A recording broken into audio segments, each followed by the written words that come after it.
Alright guys, let's go straight to the point. This is a review for this portable vacuum. So this one is for the charger, indicator light, the power button, and the sack shot. And this one, kung saan nilalagay yung container for the dirt. Then this one is for the UV light. Ito yung UV light, the battery, the wheels, and part of the sweeper, not sure kung anong tawag dyan. Then wheels again, then brush or sweeper part, I'm not sure. Oh my gosh, hindi ako sure kung anong tawag sa mga parts. So ayan, so meron siyang velcro na pwede mong attach itong cloth or parang ganun for map. Then, let's turn it on. I'll show you how it looks like pag naka-on siya on this side. So, ayun, naka-on yung UV light. Then, there it goes. Ayan. Then, yung suction niya, okay lang. Hindi ganun kalakas, hindi rin naman ganun kahina. So, it's okay for me. So, ayun yung parts. Let's turn it off now. Alright. So, this one naman, ito yung sinasabi ko na container kung saan yung lalagyan ng dirt. I'm so sorry kung marumi siya because as I've said, this is a review, so hindi ko naman siya ma-review kung hindi ko pa siya talaga ginamit. So, ayan. Let's put back the filter. Ayan yung filter niya. So, talagang marumi siya. Talagang na-try ko siya. Okay, let's put it back. This one is the cover dun sa umiikot na things sa unahan. Of course, you have to remove it before using it. So, let's cover it. I'll show you guys kung paano siya pag talaga umaandar. So, let's cover it. And yung cover niya parang it snaps. Or I'm not sure kung ano yung term. Basta ganyan siya sinasara on both sides.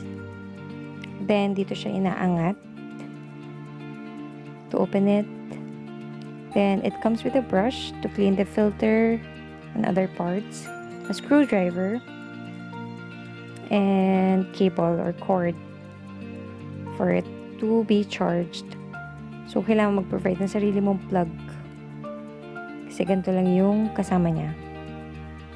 It's just a typical for like Android or USB plug. Ito yung map. So, i-attach siya dito sa mga may velcro on both sides. Ako, typically or usually, as you can see, ang linis-linis niya. Kasi hindi ko siya ginagamit. I don't know. I prefer to use it just as it is. Yung walang ganito, walang map. Walang cloth. But maybe I'll try some other day. Pero as I've said, it works perfectly na without it. So, ayun. So now, I'll show you yung video. Pag umaandar na siya. So, ito nga. I have some dirt here. Some tissue, hair strands, ano ba to? Mga chips. Usually, mga crumbs, ganun. So, ayan, makikita nyo, malinis yung filter. Malinis yung container ng dirt. So, nothing inside. Now, let's close it and try it. Let's put it back.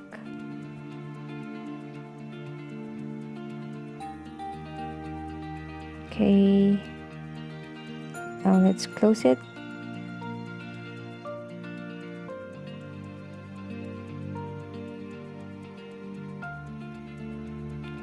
As dito makikita nyo talaga kung paano siya umaandar. So, ayun nga. Ayun sa tabi ng vacuum. Yung dirt. And hair strands, tissue, and voila. Nawala lahat. Though, may isang chips or parang crumbs or ayan na natira. So as you can see, ang dumi kanina, may hair strands, may crumbs or may tissue, may dirt, at nakuha niya.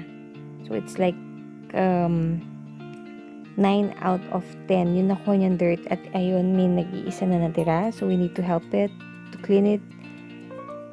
Ayun pa rin. It's not perfect, pero oh my gosh, ginagawa niya talaga yung purpose niya. It sweeps, it cleans. Though, syempre, hindi naman 100%. Kahit naman mag-walis tayo, hindi lahat na kukuha. So, ayan. Let's help it na to clean it. Though, usually, I just let it clean the room. Then, siguro after 20 minutes, I turn it off already. So, ayan. Malinis na, nakuha na niya yung nag-iisa at natirang dirt. Now, let's open the container ng vacuum. So, let's see. Makikita natin dyan na nakuha niya nga lahat. As in lahat. Ayun yung tissue. So, ayan. Pagpasensya nyo yung kamay ko, napaso po ako. So, here, makikita mo pa lang, ayun na yung tissue. Nakadikit siya sa filter. So, let's open it. There it is. Mga hair strands. And mga tissue. And ayun yung mga nasa floor kanina. So, talaga nakukuha niya as in super duper effective siya. So, ayan. Nakikita nyo. Ayan yung mga nasa floor kanina. So, talaga nakuha niya. 9 out of 10. Pero 10 out of 10 ay, as in, 10 out of 10 nakuha na niya nung tinulungan na natin siya to clean it up. So, now, let's close it. Let's snap. So, on this side, makikita nyo naman yung mga hair strands na natanggal or parang napunta dun sa may ikot na brush. So, this one, you have to manually remove it. So, but that's totally fine. Grabe. So, my final thoughts. So, my final verdict. So, this one, it works great. Okay din yung suction niya. Though, it's not for chunky or big dirt. It gets all the hair na madadaanan niya. It's easy to clean. It doesn't get low-bat easily. I use it for like 10 to 20 minutes a day, and it gets low-bat after a few days pa. So, hindi ko siya kailangan i-charge every day. And it doesn't fall. Hindi siya nahuhulog sa mga edges. It stops. Para may, I don't know if may sensor or something.